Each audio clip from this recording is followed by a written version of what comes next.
All right, let's talk about something that so many of us feel but maybe don't have a name for: compassion fatigue. It's this deep, emotional, and physical cost that can sneak up on you when your life or work is all about caring for others. I mean, have you ever felt that? That bone-deep exhaustion that sleep just doesn't seem to touch?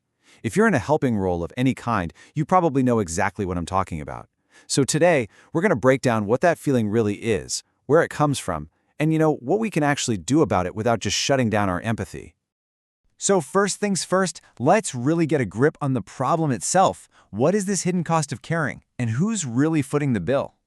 Now, you might think this is a thing that only affects, say, doctors in an ER, but the circle is way, way bigger. We're talking first responders, teachers, social workers, people working in nonprofits, and of course, millions of family caregivers looking after a loved one at home.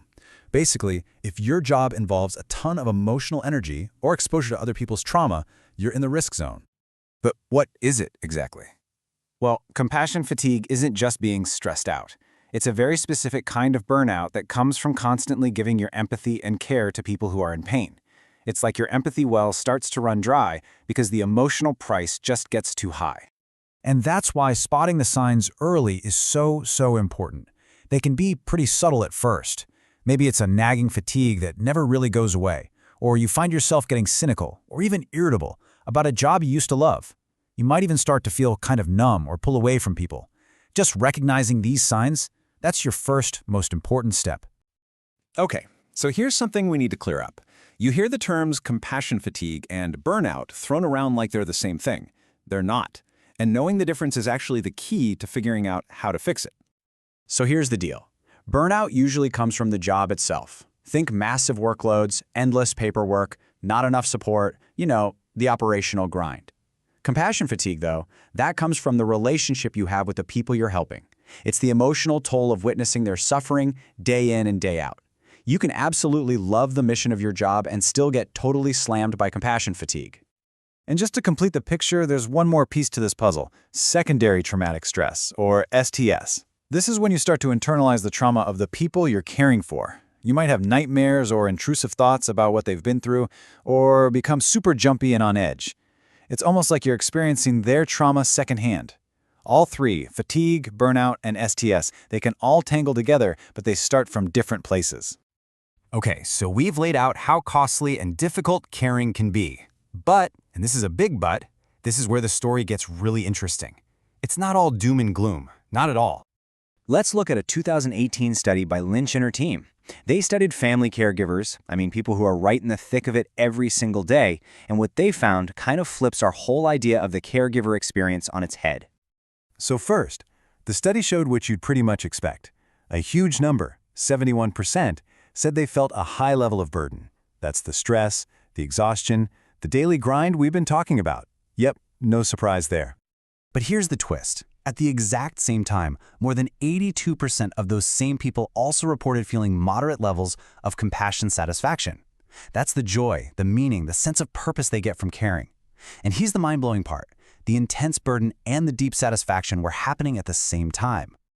The researchers put it perfectly. Being a caregiver isn't just about getting burned out. It's this incredibly complex emotional state where the really hard stuff and the really good stuff are all mixed up together. And honestly, this finding is a total game changer because it tells us the goal isn't just to get rid of the bad feelings, but to also find ways to grow the good ones. So if this huge burden and deep satisfaction can live side by side, what's the secret sauce?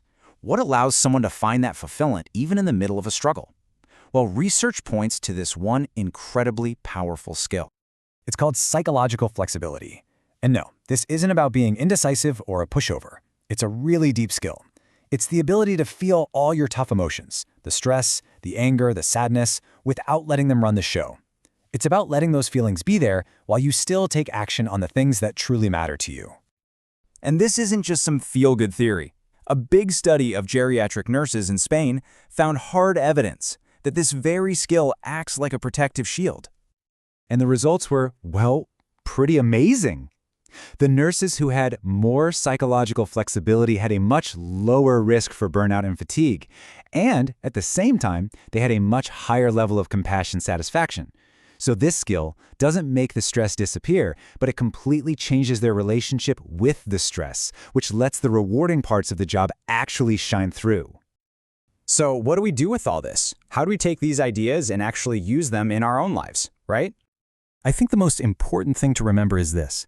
The answer to compassion fatigue isn't to care less. It's not to build walls around your heart.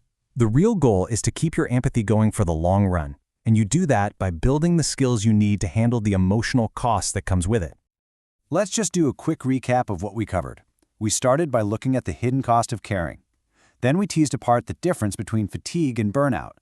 We found that amazing paradox of satisfaction, and we uncovered psychological flexibility as the skill that can make all the difference. So I'll leave you with this one question. This isn't about some huge, dramatic change. It's about small things. What is one tiny step you can take today to start building that flexibility? Maybe it's just pausing for 60 seconds to notice your breath when you feel overwhelmed. Or maybe it's writing down one thing that made you feel like what you do matters. Building that flexibility, one small step at a time. That's how we keep caring for others without losing ourselves in the process.